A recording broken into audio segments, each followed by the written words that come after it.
Oi, eu vim apresentar os tópicos que estão no Guia Alimentar para a População Brasileira.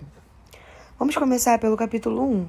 O capítulo 1 fala sobre os princípios, e neste capítulo eles descrevem os princípios que orientam a elaboração do Guia Alimentar. Tendo como princípio 1, a alimentação é mais que ingestão de nutrientes, ou seja, trata sobre a ingestão de nutrientes, mas também trata sobre alimentos que contêm e fornecem nutrientes, como os alimentos são combinados entre si, características das práticas alimentares. A alimentação ela não é somente ingestão de nutrientes. Outro princípio é recomendações sobre alimentação devem estar em sintonia com seu tempo. Consta em recomendações que devem levar em conta o cenário da evolução da alimentação e todas as condições de saúde da população. Outro princípio é: a alimentação adequada e saudável deriva de sistema alimentar socialmente e ambientalmente sustentável. Consta sobre o impacto das formas de produção e distribuição dos alimentos sobre a justiça social e a integridade no ambiente. Outro princípio é: diferentes saberes geram conhecimento para a formulação de guias alimentares. Fala que o conhecimento necessário é gerado por diferentes saberes. E aí nós vamos para o capítulo 2. No capítulo 2, fala sobre as escolhas dos alimentos. É uma orientação nas escolhas de alimentos para compor uma alimentação nutricionalmente balanceada, saborosa e culturalmente apropriada, visando a maximizar a saúde e o bem-estar de todos, agora e no futuro. Nesse capítulo, explica também as 4 categorias de alimento, definidas de acordo com o processamento. Vamos ter alimentos in natura ou minimamente processados, que são aqueles alimentos diretamente de plantas ou de animais e não sofrem qualquer alteração após deixar na natureza. Temos também o grupo de óleos, gorduras, sal e açúcar, que são aqueles alimentos extraídos de alimentos in natura ou de natureza. Temos também alimentos processados, que são aqueles alimentos fabricados por indústria com adição de sal ou açúcar ou outra substância. E temos também os alimentos ultraprocessados, que são aqueles alimentos do grupo do sorvete, bolos, biscoitos recheados. E ainda no capítulo 2, cita uma regra de ouro. Nessa regra consta a seguinte coisa: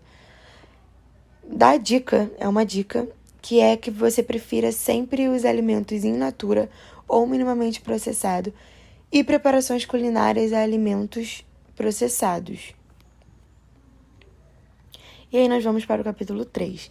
Neste capítulo é um capítulo mais breve, porém com uma explicação muito boa sobre os alimentos. Nesse capítulo, ele fornece orientações específicas para a população brasileira sobre a combinar alimentos na forma de refeição. Nesse capítulo, eles oferecem opções de refeições saudáveis. Eles mostram pratos, como deve ser montado, mostra os grupos de cada alimento. E aí temos também o capítulo 4.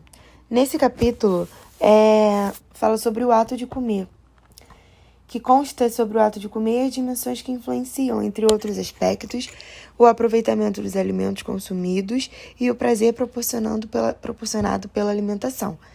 Fala também sobre o tempo e a atenção dedicada no momento da refeição, fala sobre a importância de um ambiente. E aí, com isso, ele oferece umas orientações que são importantes no ato de comer. Como, por exemplo, comer com regularidade e com atenção, que é de suma importância. Comer com ambientes apropriados, que também é de suma importância para o ato de comer. E comer com companhia. E aí nós vamos para o capítulo 5. O capítulo 5, ele fala sobre a compreensão e a superação de obstáculos. Como assim? Ele cita os obstáculos que ajudam a dificultar a adoção das recomendações sobre a escolha de alimentos, a combinação de alimentos na forma de refeição, no ato de comer e comensalidade. E aí ele cita alguns obstáculos, como, por exemplo, a informação. Há muitas informações sobre alimentação e saúde, mas poucas são as fontes confiáveis. Então, a informação, apesar de ajudar bastante, ela também pode se tornar um obstáculo.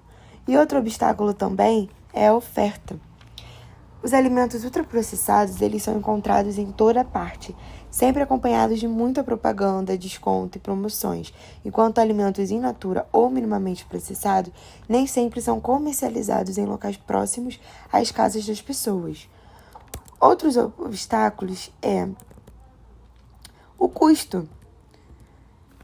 Embora legumes, verduras e frutas possam ter preços superiores ao de alguns alimentos ultraprocessados, o custo total de uma alimentação baseada em alimentos in natura ou minimamente processados ainda é menor no Brasil do que o custo de uma alimentação baseada em alimentos ultraprocessados.